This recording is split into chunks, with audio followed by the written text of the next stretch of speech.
देखु एबे आसला एक बड़ अपडेट 9 रे अकाउंट को आसीबो सुभद्रा टंका। सरकार पठेबे तृतीय किस्ती। राखी पूर्णिमा रे मिलिबो सुभद्रा योजनार तृतीय किस्ती टंका। अगस्त 9 तारिख रे मिलिबो सुभद्रा टंका। सुभद्रा सोसाइटी रो चतुर्थ परिचालना परिषद बैठक रे ए नै दिया जायतिबा प्रस्ताव गृहीत होइतिबा सूचना दिया जायछि, जोंथिरे अगस्त 9 तारिख रे तृतीय किस्ती प्रदान प्रस्ताव को अनुमोदन करा जायछि।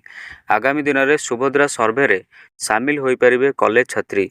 आज बसिथिबा बैठक रे निष्पत्ति निया जायछि। पूर्वरु सुभद्रा हिताधिकारी जेउ माने टंका पाइबारु वंचित अछंती सेमानक पई सर्वे हेबो बोली कहिथिले उपमुख्यमंत्री प्रभाती परिडा। तेबे सुभद्रा हिताधिकारी संपर्क रे सर्वे रे कॉलेज छात्री मध्य शामिल होई परिबे बोली बैठक रे निष्पत्ति होईछि। जेउ माने योग्य सेमानकु सुभद्रा टंका मिलिबो। सुभद्रा सोसाइटी परिचालना परिषद बैठक रे एही निष्पत्ति होईछि। पंजीकरण परे आप्ट आउट होइथिबा महिलांकु संबर्धित कराजिबो। सुभद्रा हेल्प डेस्क आउ 3 मास वृद्धि करबाकू बैठक रे निष्पत्ति होइथिबा सूचना मिलिछि। दर्शक बंधु ये थिला सुभद्रा योजनार किछि अपडेट। आपण मानकु जदि वीडियोटी भल लागिछि वीडियो गोटे लाइक करंतु। चैनल नुआ थिले चैनल को सब्सक्राइब करी पाखर थिबा बेल आइकन को ऑल रे सेट करंतु, जा फल कि हमर लेटेस्ट न्यूज आपन को पाखरे सर्वप्रथम पहुंचबो।